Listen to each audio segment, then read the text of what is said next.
ওয়ালতাকুম মিনকুম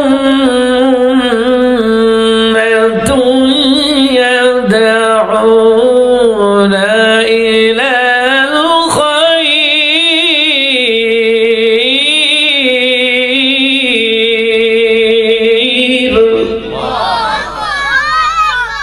ওয়া ইয়ামুরুনা বিল মা'রুফ ওয়া ইয়ানহাউনা 'আনিল মুনকার। আল্লাহ তাআলা বললেন, তোমাদের মধ্যে এমন একটা দল থাকার দরকার যেই দলটা ভালো কাজের ডাক দেয়। এই যে যারা সবাই মিলে মসজিদ করেন, দল বেঁধে মসজিদ করেন, এটা কি ভালো কাজ না খারাপ কাজ? দল বেঁধে যে মাদ্রাসা বানান, মাদ্রাসায় টাকা দেন, ভালো কাজ না খারাপ কাজ? এরপরে যে সবাই মিলে একটা মাহফিলের আয়োজন করেন, এটা কি ভালো কাজ না খারাপ কাজ? এই ভালো কাজের কথা করতে বোঝো পরে উজরে বলছেন কে?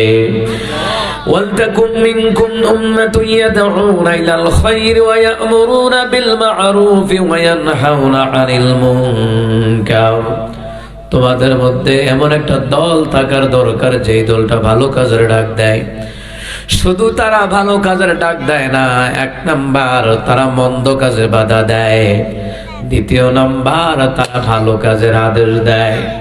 খেয়াল করেন ভালো করে, এক নাম্বার তাদের কাজ হলো ভালো কাজের আদেশ দেয়, অসৎ কাজে তারা বাধা দেয়। এমন একটা দল থাকার দরকার। ফাউলাইকা হুমুল মুফলিহুন। আল্লাহ তাআলা বললেন ওই দলটা হইল, তারাই হইল সবচেয়ে বড় সফল কাম। ওই দলটা সফল কাম, এটা ভালো কাজ। পৃথিবীর জমিনে অসংখ্য অসংখ্য ভালো কাজ আছে। মুসলমান ইমানদাররা দাওয়াতি কাজ করাও ভালো কাজ, একামত দ্বীনের কাজ করাও ভালো কাজ, দাওয়াতি তাবলীগী কাজ করাও ভালো কাজ, মসজিদ বানান, মাদ্রাসা বানান, কোরআনের প্রোগ্রাম করেন, এটা ভালো কাজ। কিন্তু এই ভালো কাজের যারা আঞ্জাম দেয় তাদেরকে ভালোবাসেন কে? মুহতারাম হাজিরিন, তাহলে আমরা জানলাম যারা আল্লাহর দল হবে, কোরআনের দল হবে, নবীর দল হবে, রাসূলুল্লাহর দল হবে, এক নাম্বার তারা ভালো কাজের আদেশ দিবে, অসৎ কাজে তারা বাধা প্রদান করবে। কিন্তু পৃথিবীর জমিনে সমাজের মধ্যে, পরিবারের মধ্যে যদি আপনি খারাপ কাজে বাধা দেন, তাহলে আপনি দেখবেন আপনার সে শত্রু সমাজ আর কেউ নাই। যেমন ধরেন যারা সুদ খায়, যারা সুদ খায়, সুদের ব্যবসা করে পত্তনে টাকা লাগায়, আপনি তাদের বিরুদ্ধে বললেন, মনে রাখবেন জীবন গেলেও তারা আপনারে ভালো চোখে দেখবে না। ওটা আপনার বংশের হোক, ওটা সমাজের হোক, পরিবারের হোক। কিন্তু ভালো করে কান লাগান, সুদের ব্যাপারে, ঘুষের ব্যাপারে, দুর্নীতির ব্যাপারে কোরআনুল কারীমের মধ্যে সতর্ক করাবার জন্য বলছেন কে? আমাদের দায়িত্ব, আলেমদের দায়িত্ব সতর্ক করানো। এখন আপনি আমার লেগে রাগ করে লাভ কি? আল্লাহরে ধরেন কি? আল্লাহ কিরে কইছে সুদের বিরুদ্ধে? আল্লাহ কিরে বলেছেন ঘুষের বিরুদ্ধে, দুর্নীতিবাজের বিরুদ্ধে? আল্লাহ কেন বলেছেন? অথচ শত্রু মনে করা হয়। জীবনে এমন শত্রু বোধ দুনিয়াতে নাই যে সব কথা কয়। দুনিয়ার জমিনে নবীদের কোন শত্রু ছিল না, হক কথা বলার কারণে তাদের শত্রু হয়ে গেল। ফেরাউন মুসার বিরুদ্ধে, কারণ মুসার বিরুদ্ধে, আবু জাহেল রাসূলুল্লাহর বিরুদ্ধে, সাইবা উতবা ওয়ালিদ ইবনে মুগিরা রাসূলের বিরুদ্ধে। ওইদিকে ইব্রাহিম আলাইহিস সালাম, জাতির পিতা ইব্রাহিম আলাইহিস সালাম, তিনি যখন হক কথা বলা শুরু করলেন, শিরকের ব্যাপারে শুরু করলেন, নমরুদ উনার পিছনে লেগে গেল। আজও দুনিয়ার জমিনে আলেমরা যখন হক কথা কয়, তাদের বিরুদ্ধেও একদল লেগে যায়, ঠিক কিনা? আলেমরা বলল ভাস্কর্য বানায়েন না। কি বানায়েন না? ভাস্কর্য বানায়েন না। ভাস্কর্য না বানাইয়া শেখ মুজিবুর রহমান একটা মাদ্রাসা এতিমখানা লিল্লাহ বোর্ডিং করেন, কাজও লাগবো। ও মা, এই কথা বলার কারণে মামুনুল হক সাহেব সহ, আমির হামজা সহ 14 গোষ্ঠী জেলখানা হক কথা কইব কা? কিন্তু হক কথা বললে জেলখানায় যেতে হলে, ফাঁসির মঞ্চে গেলেও হক কথা ছাড়া যাবে না, যদি আপনি আল্লাহর রাসূলুল্লাহর সাথে আপনি জান্নাতের আশা করেন। আমি দুনিয়া দিয়া কি করব? আমি দুনিয়ার স্বার্থপর মানুষ দিয়ে আমি কি করব? আমাকে তো আল্লাহ রাসূলকে পাওয়া লাগবে। আমি দুনিয়ার স্বার্থবাজ মানুষের আমার কোনো দরকার নাই। কথা কোন ঠিক কিনা? আমার দুনিয়ার স্বার্থবাদ মানুষের আমার দরকার নাই, আমার এমন একজন নামাজি বন্ধুর দরকার, আমার এমন একজন নামাজি বন্ধুর দরকার, আল্লাহওয়ালা বন্ধুর দরকার। যদিও সে ভিক্ষা করে কিন্তু সে নামাজি, আল্লাহওয়ালা, নবীওয়ালা, এমন একজন বন্ধুর দরকার। আমার স্বার্থপর মানুষের আমার দরকার নাই। কথা কন না কেন? আপন রক্তের হোক, সমাজের হোক, পরিবারের হোক, আমার স্বার্থপর মানুষের আমার কোনো দরকার নাই। আমাকে তাকে দরকার যে আল্লাহ রাসূলকে ভালোবাসে, ঠিক কিনা? মুহতারাম হাজিরিন, হক কথা বলাই লাগবে, যদিও শত্রু বেড়ে যায়। মনে রাখবেন, যদিও শত্রু বেড়ে যায়, হক কথা বলাই লাগবে। হুকুম কার? কথা কয় না, হুকুম কার? এইবার আসেন মুসা কালিমুল্লাহ হক কথা বললেন। মুসা কালিমুল্লাহর কথা আল্লাহ তাআলা কোরআনুল কারীমের মধ্যে বললেন। মুসা কালিমুল্লাহ কারুনকে দাওয়াত দিতে গেলেন, কিন্তু কারুনের দাওয়াত দিলেন প্রথম দিকে কারণ কিন্তু মুসা কালিমুল্লাহর অনুসারী ছিল, ফলে অবৈধ ধন সম্পদ পাইয়া মুসার বিরুদ্ধে শুরু করছে। মুসা বালানা, মুসার স্বভাব চরিত্র বালানা। আল্লাহ তাআলা বলেন, ইন্না কারুন কানা মিন কওমিহি মুসা ফাবাগা আলাইহিম ওয়া আতাইনাহু মিনাল কুনুজি মা ইন্না মাফাতিহাহু। আল্লাহ তাআলা বললেন, কারণ ছিল মুসা আলাইহিস সালাতু ওয়াস সালামের কওমের লোক। কারণ কিন্তু মুসার দূরের না, স্বাস্থ্য ভাই। কি ভাই? স্বাস্থ্য ভাই। সব স্বাস্থ্য ভাই আপন হয় না, কিছু শত্রু আছে না নাই? এটা আমার কথা না, আল্লাহর কথা। আল্লাহ বলছেন কারণ ছিল মুসা আলাইহিস সালামের কওম, কিন্তু মুসা কালিমুল্লাহ যখন বলল, কারণ আল্লাহ তোমার ধন সম্পদ দিছে, যাকাত দাও, কিন্তু কারণ অদ্যত্বপূর্ণ আচরণ করলো। কি করলো? অদ্যত্বপূর্ণ আচরণ করলো, অহংকার করলো, অদ্যত্বপূর্ণ আচরণ। মিয়া তুমি আমার দাওয়াত দিতে আইছো মিয়া, হ্যাঁ? তুমি আমার ইসলামের কথা বলতে আইছো মিয়া, তুমি আমার যাকাতের কথা। মুসা কালিমুল্লাহ কইছে একটু যাকাত দাও। যাকাত দিলে কি হয়? এক নাম্বার, তার সম্পদকে আল্লাহ পবিত্র করে দেয়, সুবহানাল্লাহ। দ্বিতীয় নাম্বার, যাকাত দিলে তার সম্পদ আল্লাহ বাড়ায় দেয়। কিন্তু মুসার কওমের লোক হলো কারণ স্বাস্থ্য ভাই। কি ভাই? রক্তের না দূরের? বলেন, রক্তের না দূরের? জীবনে আপনাকে যত মানুষ আঘাত দিবে, রক্তের, দূরের না। রক্তের মানুষ আপনাকে দেখলে, দূরের মানুষ আপনাকে দেখলে যথেষ্ট সম্মান করবে, কিন্তু আঘাত দিবে রক্তের মানুষ। যাদেরকে খাওয়াইবেন বেশি, আপনারা কামড় দিব বেশি। এটা জানি না রেখেন, এটা লিখে দিয়ে রেখেন। কারণ কোরআন হাদিস আমরা পড়ি তো, আমরা বুঝি। এখানে আলেমুল আমার আছে, জিজ্ঞান জিজ্ঞে দেখেন, আল্লাহ যেটা কোরআনে বলছেন এটাই ঠিক, রসুল যেটা বলছেন এটাই ঠিক। ফোল্ডি লইয়ে লইব। এখন ফোল্ডি লইতে সময় লাগে না, কারণ মিথ্যাবাদীর পক্ষে লোক বেশি। কয়জন আছে সত্য সাক্ষী দিবে? বুক ফোলা যদি সত্য সাক্ষী দিত, আল্লামা সাইদিকে এইভাবে জেলখানায় মরতে হইতো না। কথা কন ঠিক না? বুক ফোলা যদি সাক্ষী দিত, কিন্তু এই সাক্ষীগুলি ছিল ভাড়া করা। কি করা? ভাড়া করা। দেখবেন আইব তথ্যগুলি। আল্লাহ তাআলা বললেন, অথচ আমি তাকে মিনাল কুনুজি এমন ধন সম্পদ দান করলাম, মা ইন্না মাফাতিহাহু লাতানু বিল উসবাতি উলিল কুওয়াতি।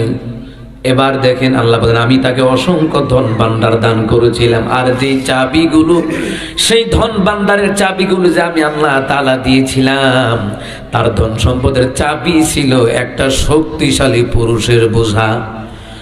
কাসাসুল আম্বিয়ার মধ্যে লেগে 70টা উটের বোঝা এর সম্পদের চাবি। এবার বুঝেন কেমন সম্পদ। গোটা পৃথিবীর মাংস যদি খায় মনে হয় কম থরা। 70টা উটের বোঝা তার সম্পদের চাবি, গোডাউনের চাবি। মুসা বললেন, যাকাত দাও, দান সদকা করো, কিন্তু কারণ অত্যত্বপূর্ণ আচরণ করলো। আল্লাহ তাআলা বললেন, আমি তাকে এমন ধন ভান্ডার দান করেছিলাম যা একদল শক্তিশালী লোকের উপর ভারী বোঝা হয়ে যেত। কিন্তু আল্লাহ বললেন, وَإِذْ قَالَ لَهُ قَوْمُهُ لَا تَفْرَحْ إِنَّ اللَّهَ لَا يُحِبُّ الْفَرِحِينَ। স্মরণ করো যখন তার কওম তাকে কি করলো? দাম্ভিকতা দেখালো। আল্লাহ বলেন, স্মরণ করো তাকে। এমন ভাবে স্মরণ করো, দম্ভ করো না। দুনিয়ার মানুষদেরকে বলেন স্মরণ করো, দম্ভ করো না, অহংকার করো না। নিশ্চয়ই আল্লাহ তাআলা দাম্ভিকতাকে, অহংকারীকে আমার আল্লাহ পছন্দ করে না। কিন্তু অহংকার কি এবার এটা বুঝতে হইব। এখন আপনি সম্পদের মালিক হইছেন, এখন আপনি মানুষের সামনে হক কথা কন, কিন্তু এক দল আছে যাদের মধ্যে বিবেক নাই, যাদের ঈমান মরা। এরা কি কয় জানেননি? দেখো না সম্পদের অহংকারে কি তা কয়। মানে ধন সম্পদের মালিক হইলে আপনি হক কথা বলতেন না, সমাজে কইব ওইটাও না সম্পদের খবর, সম্পদের অহংকার করে, এটার নাম সম্পদের অহংকার না। আল্লাহ বলেছে তাই হক কথা বলতে হবে। আবার ধন সম্পদ না থাকলেও যদি আপনি হক কথা কন, কোথাও না ফইন্নির ভোলা কি তা কয়। এ হচ্ছে আমাদের সমাজ। কিন্তু কোরআন এবং সুন্নাহ ভিত্তিক কথা বলা, এটা কি অহংকার না আল্লাহর বিধান? বলেন কার বিধান? আল্লাহর বিধান। অহংকার হইল এমন যে 1 টাকাও দান করে না মসজিদে মাদ্রাসায়, সম্পদের অহংকার করে দান করব কেন? যেমন কারণকে যখন মুসা কালিমুল্লাহ বললেন দান করো, এবার কারণ একটা উত্তর দিল, ক্বালা ইন্নামা উতিতুহু আলা ইলমিন ইনদি আওয়ালাম ইয়ালাম আন্নাল্লাহ ক্বাদ আহলাকা মিন ক্বাবলিহি মিনাল কুরুনি মান হুয়া আশাদ্দু মিনহু কুওয়াতান ওয়া আকসারু জামআ। সে বলতেছে আমি তো এই ধন সম্পদ আমার থাকা জ্ঞান দ্বারা অর্জন করছি। হ্যাঁ বলতেছে আমি নিজে অর্জন করছি, কিন্তু কারণও দুর্নীতিবাদ ছিল, সুদে ঘুষে দুর্নীতি জবরদস্তি কইরা এই সম্পদগুলো জমাইছে। সম্পদ এমনি জমাইছে না। আপনি পাহাড়ি এলাকায় দেখলেন দুর্দর্শ ডাকাতি হয়, দুর্দর্শ যারা গরিব আছে এদেরকে লুটটা পইরা পিটটা ফাইটটা ধন সম্পদ। কারণ আমি তো পাহাড়ি এলাকায় 7 বছর কাটাইছি, আমি জানি। যারা নিরীহ এদেরকে এলাকার যারা মাতাব্বর টাতাব্বর আছে এরা ভাগাই দে, এমনকি এদেরকে জিম্মি করে। এতদিনের ভিতরে না ভাগ্যা গেলে তোর খবর আছে মেরালাম। এমনও ঘটনা হয়েছে আমি থাকতে শালদা নদীতে, এমনও ঘটনা আছে গরিব ফ্যামিলি যায় না দেখা এবার বউরে মাইরা গাড়া বুঝেন নেই, গাড়া বুঝেন তো মানে কাদার কুয়া আর কি, কাদার কুয়া, এটার ভিতরে ঠেলা দিয়ে খাদাই দিছে যা, বাস। এর বিরুদ্ধে কেউ অ্যাকশন নাই। পাওয়ার আছে, কেটা দেখবো মামলা করতে বললেন, টিয়া থাকলে না মামলা করতেন, এইরকম করতো। তো বলতেছে আমি তো এই ধন ভান্ডার অর্জন করেছি আমার দ্বারা, ইলম দ্বারা, জ্ঞান দ্বারা, বিজ্ঞানের দ্বারা অর্জন করেছি। আল্লাহ তাআলা বলেন সে কি জানতো না বহু পূর্বে আমি বহু প্রজন্মকে ধ্বংস করে দিয়েছি। আল্লাহকে সে কি জানতো না আমি এর পূর্বে বহু প্রজন্মকে, বহু জাতিকে আমি আল্লাহ তাআলা কি করেছি? ধ্বংস করে দিয়েছি। ওয়ালা ইউসালু আন যুনুবিহিমুল মুজরিমুন।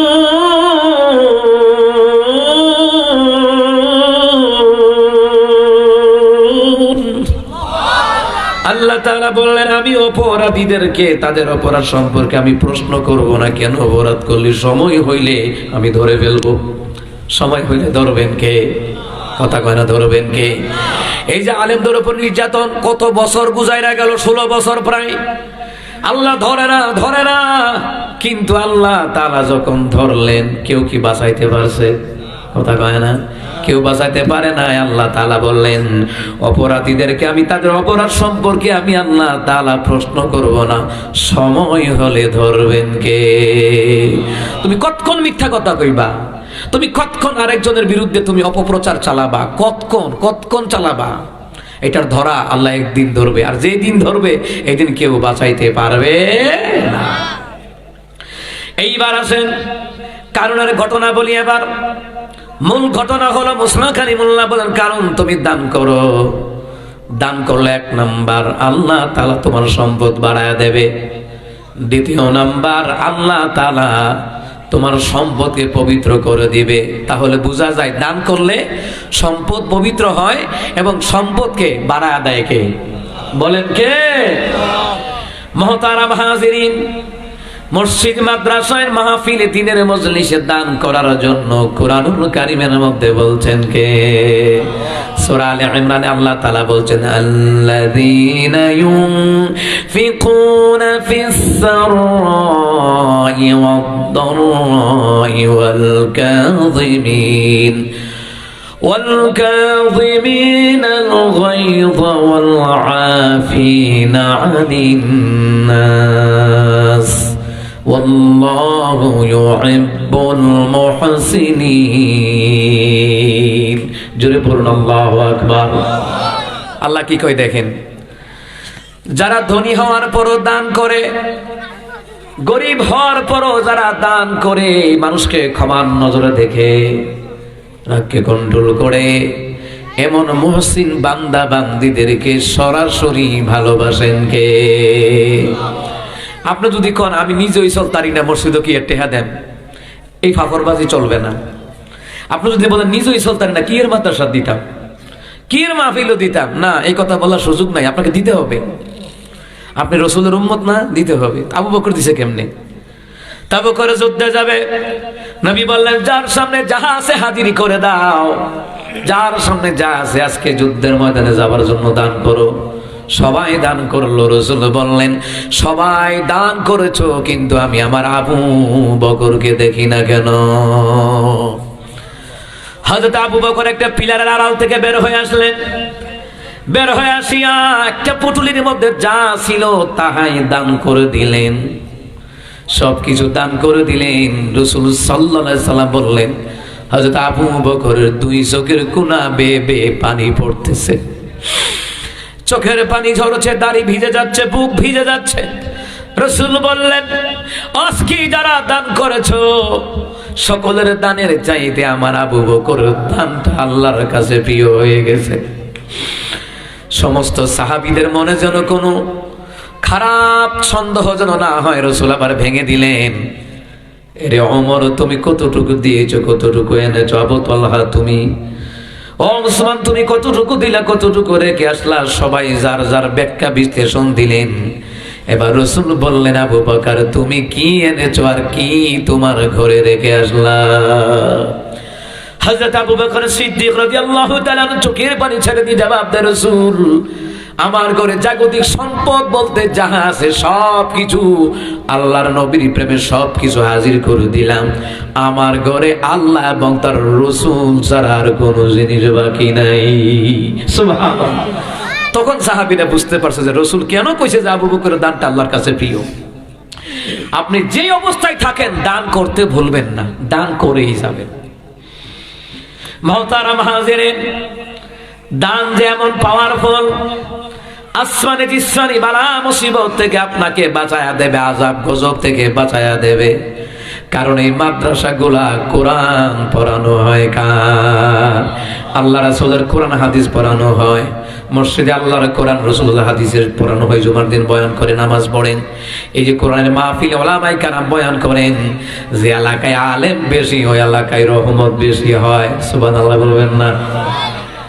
কিন্তু আমাদের সমাজের মধ্যে ভুল ধারণা, হুজুর হইলে না খাইয়া মরে। কেটা কইছে? খাইয়া মরে, খানার অভাব নাই, দাওয়াতের অভাব নাই। আর আমার দাওয়াত রাখার টাইম কই? লগে ইমাম খতিব মুয়াজ্জিন ইমাম খাদেম আছে, আমি কই ওরে দাওয়াত দেন, আমার টাইম নাই দাওয়াত খাবো না। এই যে ঢাকা থেকে বের হয়েছে, জোহরের নামাজ পড়ে বের হয়েছে, আইতে আইতে এতক্ষণ যতটুকু লেগেছে। তো এই টাইমের মধ্যে কি আমার 4-5টা দাওয়াত খাওয়ানোর টাইম আছে? তো ওই দাওয়াত খাইলে আবার মাহফিলে ওয়াজ করবো কেটা? এখানে না ওয়াদাবদ্ধ, ঠিক কিনা? খান সুতরাং মুসলমান আলেম হইলে দুনিয়া তো লাভ, আখেরাত তো লাভ। মুহতারাম হাজিরিন, যাই হোক আমার বাবারা, শেষে কথাগুলি আসবে। মুসলমান মুসা কালিমুল্লাহ বলেন কারণ দান করো, দান করলে সম্পদ বাড়ায় দেয় কে? দান করলে হায়াত বাড়ায় দেয় কে? দান করলে রিজিক বাড়ায় দেয় কে? রিজিক বৃদ্ধি হয়, সম্পদ বৃদ্ধি হয়, এবং ধন সম্পদের মধ্যে আল্লাহ কি করে? পবিত্রতা আল্লাহ তাআলা দান করে। মুসা কালিমুল্লাহ যখন কারণ এই কথা বলছে, কারণ কাহা আমি একটা শর্তে দান করাম। কি শর্ত? তোমার ভাই হারুন আলাইহিস সালাম আছে না, হের মতো আমার নবী বানাই দিও, তাইলে দান করতারি, নাইলে তোমার আল্লাহরে দিতাম না, একটিও দিতাম না। মুসা কালিমুল্লাহ বেটা তোরে তোমার আল্লাহ নবী বানাতো, তোমার চরিত্র ভালো না, তোমার আল্লাহ নবী বানাইবো কেমনে? তুমি তো দুর্নীতিবাজ, তুমি জোর দবলতি করে জায়গা দখল করে খাও, মানুষের জায়গা দখল করে খাও। 1 ইঞ্চি জায়গা যদি কারো দ্বারা কারো ক্ষতিগ্রস্ত হয়, 7 তবক জমিনের মাটি আল্লাহ তাআলা হাসরের ময়দানে তার গলায় ঝোলাইয়া দিব। আমনি বিনি জায়গা, তোর না জায়গার দরকার নেই, জায়গা লইয়া যা। কিন্তু আজকে ক্ষেতের মধ্যে আইল ঠেলে গিয়া গুছাড়া বাড়াই। তুই আগে দেখছি আব্বার লোক কাছে যাইতাম, দেখতাম ওই যে ওই মাঝখানের পাত্র কে উইয়া, হ্যাঁ ওইদিকে দেখতাম আইল বেকা। আমি কি আব্বা এটা বেকা কি রেখো গুছা বাড়াইতাম। চিন্তা করেন, সারা জীবন দুর্নীতি কইরা আর মসজিদে গিয়ে শেষকাল তসবি কইরা লাভ নাই তো। ভাইয়ের হক নষ্ট করে, বোনের হক নষ্ট করে সারা জীবন তসবি উমরা হজ করে কোনো লাভ নাই। ভাও ওই জাহান্নামে যাওয়া লাগবে চিরকাল। খালিদিনা ফিহা ওয়া ইয়াখলুদু ফীহি মুহানা। আল্লাহ কয় অত্যন্ত লাঞ্ছনার সাথে অপমানের সাথে জাহান্নামে ঢুকিয়ে দেওয়া হবে। এই জন্য বোনের হকটা বোনের দিয়ে লাইবেন পুঙ্খানো ভাবে। বোনের হক বোনের দিলে উল্টা কয় কিতা, তুই তো সম্পর্ক ছিন্ন করে গেলি, জায়গা দেওয়ার নিলি না। আপনারা কেডা হয়েছে? আপনার আব্বার ঘরে আপনার বইন হয়েছে, আপনার ভাই হয়েছে, আপনার বইন হয়েছে, তো আপনার ভাই তো হয়েছেন, তো বইনের কি আল্লাহ আব্বা কি বিকাশ আনছে? দিতেই হবে। বইনের কোটি টাকা থাক দিতে হবে, ভাইয়ের কোটি টাকা থাক, যার যার হক দিয়ে দেওয়া হুকুম কার? দুঃখের বিষয় আমরা নামাজ ফরজ এটা বুঝি, যে জায়গা জমিতে বন্টন করে দেওয়া ফরজ, এটা আমরা কেউ বুঝে না, এটা বুঝতে চায় না। না এরা কথা জাহান্নামে গেলে তো নৌকা কি হয়েছে, কত সস্তা জাহান্নাম যে কত ভয়ঙ্কর আপনি জানেন? জাহান্নামে ঠান্ডা দিয়েও আল্লাহ শাস্তি দিব, এমন ঠান্ডার ঠান্ডা গুস্তগুলি খসে খসে পড়ে যাবে, এত ভয়ঙ্কর ঠান্ডা। 20 ডিগ্রি সেন্টিগ্রেড ফরেনহাইট এরকম ঠান্ডা আল্লাহ দিয়ে দিবে। আপনি দেখছেন না পানির মধ্যে শীতের দিন বেশিক্ষণ থাকলে দেখছেন আপা ঘুরাইয়া জায়গা, আমরা 2 দিন থাইকা চাইেন, 2 দিন থাকা চাইেন, এটি পচে যাবো গা, পচে যাবো গা। আবার আল্লাহ তাআলা আগুন দিয়েও শাস্তি দিবে, গরম দিয়েও শাস্তি দিবে, গরম পানি খাওয়াইও শাস্তি দিবে, জাক্কুম ফল খাওয়াইও আল্লাহ শাস্তি দিবে। যারা সুদ খায় ঘুষ খায়, বিচার উল্টাইলা, বিচার কি করে? উল্টাইলা, নাই বিচার নাই। হাসরের ময়দানে অসংখ্য বিচারক, হামান কারুর ফেরাউনের লোকে জাহান্নামে যাইব, এটা যাই না দেখেন। সম্মানিত মুহতারাম হাজিরিন, এইবার কারুন বলল তোমার ভাই হারুনের মতন আমার নবী বানাই দিত কও।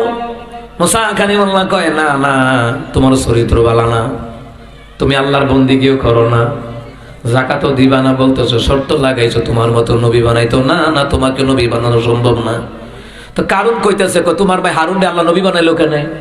তো মুসা কালিমুল্লাহ আমার ভাই হারুনের নবী বানাইছে, আমার ভাইটা তো আমার লগে থাকা থেকে শিখছে। সুবহানাল্লাহ কইতেন না? আমার ভাই আমার লগে থাকছে, দিন শিখছে, ইসলাম শিখছে, আমার লগে থাকছে, তো থাকা থেকে শিখছে। তো এই জন্য আল্লাহর কাছে কইছি, আল্লাহ আমি মুসা নবীর মধ্যে কি আছে? জড়তা আছে। সেতে টুটে গেলে থাপ্পড়দার মানুষ মেয়েটা লইতো আর কি। ফেরাউনের বাবুর্চি গেছে, মাস্টার্স কিনছে, কিনা টেহা দেয় না। তো ওই লোকটা বলতেছে ভাই আপনি ফেরাউনের বাবুর্চি হন, যেটাই হন, আমি তো মাছ বিক্রি করে সংসার চালাই, টাকা দিয়ালাম না, এটা নিয়ে একটু গ্যাঞ্জাম বাজছে। মুসা কালিমুল্লাহ ওই বাজারে গেলেন, যাওয়ার পরে বললেন এখানে গ্যাঞ্জাম কিসের? তখন ওই গরিব লোকটা আইছে, হুজুর আমি মাছ বিক্রি করে সংসার চালাই। আর হ্যাঁ কই ফেরাউনের বাবুর্চি কইয়া আমার টেহাটা না দেওয়ানোর একটা ধান্দা করতেছে। আমার দেশে টেহা নেওয়ানোর সময় নেই, কিন্তু দেওয়ানোর সময় কত রকমের অজুহাত দেখেন। কিন্তু দিব্যি ফুর্তি আমদ খাওয়া দাওয়া সবকিছু চলতেছে, কিন্তু আপনার টেহা দেওয়ানোর সময় দেখবেন যে কত বড় মানে বাহানা বাহানা বাহানা চলে না বাহানা দিয়ে কয় দিন। মুসা কালিমুল্লাহ কয় মিয়া তুমি ফেরাউনের বাবুর্চি হো, যেটা হো টাকা দিয়ে দাও। এই ফেরাউনের বাবুর্চি হঠাৎ করে কইয়া বলছে এই মিয়া ফাকরিওয়ালা টুপিওয়ালা তুমি আনো কিটা করো, তোমার এখন হঠাৎ লেগে আনছি নাকি? আমাদের সমাজও যারা ন্যায় কথা কয় এদেরকে আবার উড়াইয়া দেয় কথাগুলো, হ্যাঁ আমরা এখন আনছি নাকি? আসো না নাই? তো যখন কইছে ফাকরিওয়ালা তোমার আনো কিটা, মুসার তো সেট উঠে গেছে, কিটা রে তুই ফাকরি লিয়ে কথা কইলি? ফাকরি তো আমার না, ফাকরি আমার মাওলায় আমাকে উপহার দিয়েছে। সুবহানাল্লাহ। ফেরেশতাদের মাথায় পাগড়ি আছে, আখলাকুন নবী কিতাবের মধ্যে এসেছে ওই পাগড়ির কালারটা হলো সবুজ কালার। এই জন্য পাগড়ি সবুজ, সাদা, কালো ও পাগড়ি পরা যায়। তো সিলেটে গেছি ওর আমার রকম ইয়াসা পাগড়ি গুলো খান, সাদা পাগড়ি করছিলাম আর কি। আমি খিতাল লাগি ওহাবিল লাগান লাগে লেগে পাগড়ি গুলো খান। আমি কি ওহাবি হইলে ওইলাম, কিন্তু পাগড়ি খুলতাম না, দরকার আবার ডাকা যাবো গাড়ি করে, এখন না থাক তোমার পাগড়ি থাক। চিন্তা করেন এই মতভেদ কেমনে লাগাই দিছে দেখছেন নি, অথচ পাগড়ি পাগড়ি সুবহানাল্লাহ বলতেন না। তো মুসারে যে আমার দেশে তো টুপিওয়ালা পেয়ে গালি দেয়, দেয় না, টুপিওয়ালা দাড়িওয়ালা রাজাকার মৌল বা জঙ্গি কে গালি দেয়। তো মুসার তো এমনি মুখে জড়তা, আর জড়তা যাদের আছে এদের চেত্তা হে বেশ। মুসা কালিমুল্লাহকে কি রে ভাগরি আল্লাহ দিছে, আর তুই কো ভাগরিওয়ালা কি তা ঠাস করে দিছে থাপ্পড় সুজা। এইদিকে কো টুপিওয়ালা মাইরা লাইছে, টুপিওয়ালা মাইরা লাইছে। আল্লাহ কয় মুসা তাড়াতাড়ি ভাগো, হিজরত করো। তো মুসা কালিমুল্লাহকে আল্লাহ আমি তো হেরে মারার লাইগা থাপ্পড় দিছিলাম না, সংশোধন হয়ে যেতে টেহাটা দিয়ালা এর লাইগা তারা থাপ্পড় দিছিলাম, আমি কি জানিতে মরে যাবো গা। তো আল্লাহ তাআলা কে মুসা শিশুকালে ফেরাউন্ডে থাপ্পড় দিছিল হেবলা বুজ্জনাতে কেমন আন্তাজে থাপ্পড়টা পড়ছে, আর এখন তুমি অ্যাডাল্ট হইছো, বয়স কইছো, তো এখন দিলে কি তে এটা লুট লইতে পারবো। তাড়াতাড়ি হিজরত করো। তো কার হুকুমে হিজরত করছে?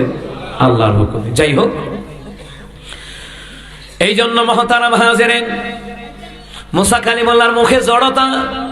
তুর পাহাড় গিয়ে বলেন আল্লাহ তাআলা আমার ভাই হারুনকে নবী বানায়া দেন। আল্লাহ তাআলা মুসা কালিমুল্লাহর ভাই হারুন আলাইহিস সালামকে আল্লাহ তাআলা নবী বানায়া দিলেন। সুবহানাল্লাহ। কেন বলছে আল্লাহ আমার ভাই হারুন না, ওর মুখের ভাষা খুব সুন্দর, এই জন্য আমার যে জড়তাটা কথা কইতে দেরি হতে তাড়াতাড়ি কইতে পারবো, বুঝাইয়া কইতে পারবো, আমার জন্য সহযোগী হয়। সুবহানাল্লাহ বলতেন না।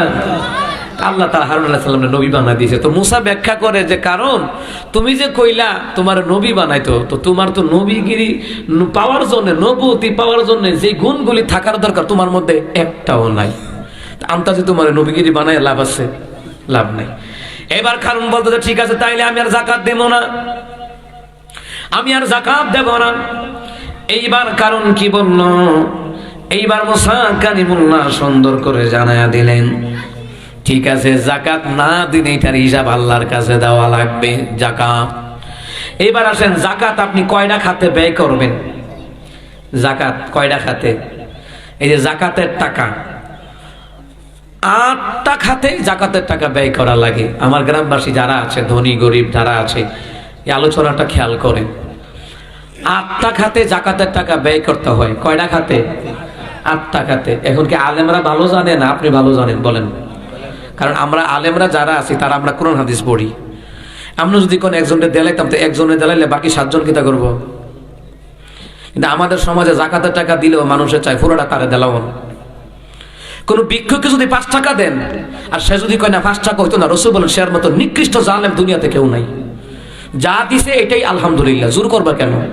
জোর করা যাবে না।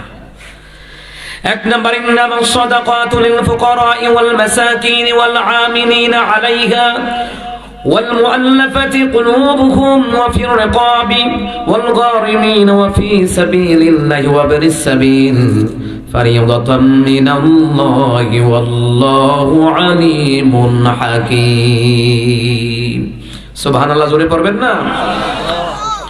সাদাকা শুধু, খেয়াল করেন, সাদাকা শুধু, শুধু পর্যন্ত মানে আমি যদি বলি একমাত্র আতাউর কাকা পাবে, মানে আমি বললাম কথার কথা একমাত্র, মানে কি নির্দিষ্ট একমাত্র। খেয়াল করেন, তাহলে আল্লাহ বলছেন সাদাকা শুধু পাবে 1 নাম্বার ফকির মিসকিন। ফকির, খেয়াল করেন, ফকির মিসকিন পাবে। 2 নাম্বার যারা সাদাকা আদায়ের কাজে নিয়োজিত আছে ওইটা থেকে বেতন দিতে পারবে। 3 নাম্বার যাদের অন্তর আকৃষ্ট করার জন্য যাকাতের টাকা দেওয়া যাবে। যেমন হিন্দু লোক অসহায়, চলতে পারে না, বিড়ার জায়গাও নাই, আরেক বাইট থাকে, বিড়ার জায়গা আরেক বাইট থাকে, কিন্তু তারে যদি আমি কিছু টাকা পয়সা দেই চলার জন্য, পূজার জন্য না, চলার জন্য, দেখা যায় যে হিন্দু লোকটা ইসলামের ধর্মের দিকে আকৃষ্ট হতে পারে, এই জন্য তাকে দেওয়া যেতে পারে যাকাতের টাকা। 3 নাম্বার। 4 নাম্বার, 5 নাম্বার দাস মুক্তি। এমনও মানুষ আছে মিথ্যা মামলায় জেলখানায়, গাঞ্জার ধরা খাইয়া না, চুরির ধরা খাইয়া না, মিথ্যা মামলায় একটা গরিব লোক মিথ্যা মামলায় জর্জরিত হয়ে জেলখানায় আছে, কিন্তু কেউ টাকা লাগবে বলে কেউ তাকে ছড়াই আনতে যায় না। যদি তারে সবাই মিলে কিছু হেল্প করলে তারে জেল থেকে ছড়াই আনো যায়, ঠিক আছে, তাহলে আপনি তাকে দিতে পারেন দাস মুক্তি, কিংবা জেলখানায় বন্দি আছে। 6 নাম্বার ঋণ ভরা আক্রান্ত, ঋণের উপরে ঋণ, এমন ঋণ, ওর ঋণটা কেমনে করছে খেয়াল করবেন। মা মরে যাচ্ছে, বাবা মরে যাচ্ছে, চিকিৎসার জন্য কেউ নাই, এটার জন্য ঋণ করছে। কিংবা সন্তান দুধ পাইতেছে না, তার খানা নাই, রোগের চিকিৎসা করাইতে পারতেছে না, এই জন্য ঋণ করছে। কিন্তু আমার দেশে ঋণ করে লুব হইরা বিদেশ পাঠাইতো গিয়া। আপনারা কে কইছে? আপনারা কে বলছে ঋণ করে বিদেশ যাইতে? হ্যাঁ, আপনি বিদেশ যান, দেশে কামা রুজি করেন, 5-10 বছর রুজি করে টেহা জমানের পরে বিদেশ যান। আপনি ফোনে টাকা আইন না বিদেশ যাইতেন, কেডা কইছে? সুদে টাকা আইন না বিদেশ যাইতেন, কেডা কইছে? কিন্তু এমন ঋণগ্রস্ত লোকটা পরিবার চালাইতে গিয়া, মা বাবার চিকিৎসা করাইতে গিয়া, ছেলে মেয়ের চিকিৎসা করাইতে গিয়া রোগটা এমন ঋণগ্রস্ত হয়ে গেছে, রসুল আল্লাহ বললেন তাকে দান করো, যাকাতের অংশ থেকে তাকে দাও। আমাদের এলাকার 2টা ছেলে খুবই ভয়ঙ্কর অসুস্থ, আল আমিন, আরেকটা কেডা বাপ্পি না কে জানো, আমরা এলাকার কেউ জানে না। বাপ্পি আর হইছে আল আমিন, কঠিন রোগে আক্রান্ত, কয়েকদিন না কয়েক মাস হয়ে গেছে। কেউ জানেন আপনারা? কিছু লোকে জানে, কিছু জানি না। আপনি ঋণ থেকে মানে জাকাতের টাকা থেকে কিছু দিতে পারবেন তার চিকিৎসার জন্য, সবাই মিলে, ঠিক না কোন? আচ্ছা, এটা কি আমার কথা না আল্লাহর কথা? আল্লাহ তাআলার কথা। আল্লাহ তাআলা বলছেন, আল্লাহর পথে যারা জিহাদ করে, আল্লাহর পথে যারা মুসাফির, তাদের জন্য এটা দান করা যায়। আল্লাহর পথে, আল্লাহর পথে আপনি দান করতে পারবেন, দ্বীনের প্রতি, একামতে দ্বীনের জন্য, কোরআনের জন্য, ইসলামের জন্য আপনি দান করবেন। 7 নাম্বার গেল 8 নাম্বার মুসাফির, এক জেলা থেকে আরেক জেলায় এসেছে। যেমন অনেক তাবলিগি লোক আসে এলাকায়, কিংবা অন্য জেলার লোক আসে এলাকায়, আসে না, কাজকর্ম করতে আসে, কিংবা অন্য জায়গা থেকে দাওয়াতি কাজের জন্য এসেছে কত মুসাফির। ওই মুসাফিরকে আপনি দান করবেন, মুসাফিরকে আপনি দান করবেন। মুসাফির তো এলাকায় বাড়িঘর নাই, যদি দেখেন তার চলতে ফিরতে কষ্ট হয়, কয়েকদিনের জন্য আসছে, আপনি তাকে হেল্প করবেন, যাকাতের অংশ থেকে তাকে দেওয়া যাবে, যাকাতের অংশ থেকে আপনি দিবেন। এরপরে বাকি হইল কি জানেননি? বাকি হইল কেউ চলতে পারে না এমন অবস্থায় তাকে আপনি ইনকামের ব্যবস্থার সুযোগ করে দিলেন। খেয়াল করেন, কি করে দিলেন? চলতে পারতেছে না, কিন্তু আপনি যাকাতের অংশ থেকে তাকে এমন ভাবে কিছু হেল্প করেন যেন সে চলতে পারে। কি করতে পারে? এই যে আমার 2 ভাই বিদেশ থেকে মার খাই আই পড়ছে, আব্বাই কেউ চলতারেন না, কিতা করুন? তো ঠিক আছে, কিতা করুন এখন আপনি কোন? মানে আমার ছোট ভাই কইলো, ভাই ব্যাংকের থেকে কিস্তি তুললাম, কিনতাম একটা গাড়িটা কিনে দিলে তো চলতাম। ঠিক আছে, একটা ইনকামের ব্যবস্থা, একটা রুজির ব্যবস্থা করে দিলাম। এটা কি ভালো হয়েছে না খারাপ হয়েছে বলেন? আচ্ছা, এইদিকে এটা গেল। এখন আরো কিছু সমাজের লোক আছে, হাত নাই পাও নাই, বিধবা নারী, তার ছেলেও নাই মেয়েও নাই, কিংবা ছেলে আছে মেয়ে নাই, কিংবা ছেলে আছে ইনকাম করেন না নাই। ওই বিধবা নারীকে হেল্প করতে আল্লাহ রাসূল বলছে, মাদ্রাসায় দিতে বলছে, মসজিদে দিতে বলছে, অসহায়দেরকে দিতে বলছে। চোখ নাই, কান নাই, হাত নাই, ক্যান্সার রোগে আক্রান্ত, চিকিৎসা অঢেল টাকা লাগতেছে। আপনি যতটুকু সামর্থ্য অনুযায়ী দান করবেন। যদি দান করেন, দানের খাতিরে সম্পদ আল্লাহ বাড়ায়া দিবে। কিন্তু এখানে এই কথা বলা যাবে না, বাইদি সাইরো ফাইল দিলাম আমরা দানা কিনে ফোরাটা না, এটা দেওয়া যেত না। আল্লাহ কইছে 8টা জায়গা দিতে হইব। কয়টা জায়গা? এই যে শুনছি ইকবাল কাকা 5 লক্ষ টাকা দিছে মসজিদে। অহম যদি ইকবাল কাকার বাইতে কয় এবার এটা দিল কি, এবার হগুলিয়ার নামটা দেয়ালাইব কি রে, তোমরা কি আত্মাও নাই? ঠিক না? কোন মসজিদ করতে হবে। আর রাসূল বলেছে, মান বানা লিল্লাহি মাসজিদান ওয়া বানাল্লাহু লাহু বাইতান ফিল জান্নাহ। দুনিয়াতে যে মসজিদ মানে আল্লাহ তার জন্য জান্নাতে ঘর বানায়। এবারে মসজিদও দিব, বাইতও দিতেছে, মসজিদও দিব, মানে এবারে মসজিদ মাদ্রাসায় দেয়, ওইদিকে তোমরা আবার নাক গলাইতে পারতা না। এটা ওনার ব্যক্তিগত সম্পদ, ওনার যে কামাই করে তার, যে কামাই করে কি তার। দুনিয়াতে দেখছেন কেউ 1-1.5 লাখ টাকা ভিক্ষা দিতে, একজন দেয় ভিক্ষা দেয়, কত টাকা দেয়? 5 টাকা দেয়, 10 টাকা দেয়, 100 টাকা, 150 টাকা দেয়। কিন্তু হিসাবের দান সতাকার খাত ব্যয় আয় ব্যয় বুঝতে হবে আমাদেরকে। সম্মানিত মহতারাম হাজিরিন, তাহলে 8টা খাতে ব্যয় করতে হবে। জাকাতের টাকা, জাকাতের টাকা ব্যতীত আপনি অন্য, জাকাতের টাকা ব্যতীত অন্য আর্থিক টাকা পয়সা আপনি মসজিদ মাদ্রাসায় মাহফিলে দিবেন। কিন্তু পূজা মণ্ডপে আর বাউল গানে 1 টাকা দেওয়া যাবে না। কথা কোন ঠিক কি না? এলাকায় বাউল গান হবে, 1 টাকা দেওয়া যাবে না। মন্দিরে 1 টাকা দেওয়া যাবে না। সাদা তুইলা ফুটবল খেলবা, একটিও দেওয়া যাইতো না। এটার মধ্যে জুয়া আছে। কথা কোন ঠিক কি না? এখন যারা খেলাবার প্রেমিক এরা আমারে হয়তোবা ভুল বুঝতে পারে, ভুল বুঝলে কিছু করে না, যেটা সত্য এটা খেলা দিয়া জুয়াবাজি ধরে তুই জিতলে 5,000, যদি আমি জিতি 10,000, তো 5,000 হিয়ানো কিতাই দেয়। এখন আপনি দেখেন আপনার ফুটে জুয়া টুয়া খেলে না, তাস ঠাস খেলে না, কিন্তু মোবাইলে হেমনে খেলে, জানেননি খবর? মোবাইলেও জুয়াবাজি চলে, চলে না? মোবাইলেও জুয়াবাজি চলে। আমার বন্ধুরা, আমার বাবারা, তাহলে যাকাতের টাকা আয় ব্যয় কেমনে করব এটা আমি ভালো জানি, আলেমরা ভালো জানে। এটা আপনি জোরে ঠেললে যুক্তি দিয়া চল কইলেও কইতো না, কামইতো না। আসেন, জায়গা হচ্ছে না, আর একটু জায়গা করে দেন। সুবহানাল্লাহ ওয়ালহামদুলিল্লাহ লা ইলাহা ইল্লাল্লাহ, সুবহানাল্লাহ ওয়ালহামদুলিল্লাহ লা ইলাহা লা ইলাহা ইল্লাল্লাহ মুহাম্মাদুর রাসূলুল্লাহ সাল্লাল্লাহু আলাইহি ওয়াসাল্লাম। জোরে কোন আমিন, আরো জোরে কোন আমিন। মুসলমান ইমানদারেরা, তাহলে আমরা বুঝলাম কি, 8 টাকাতে যাকাতের টাকা ব্যয় করা লাগে, তার পাশাপাশি অন্যান্য সম্পদের অংশ থেকে আপনি ইচ্ছে করলে দান করবেন, কম হোক বেশি হোক আপনি দান করবেন। দান করলে সম্পদ গুণী বাড়াইয়া দিবেন কে?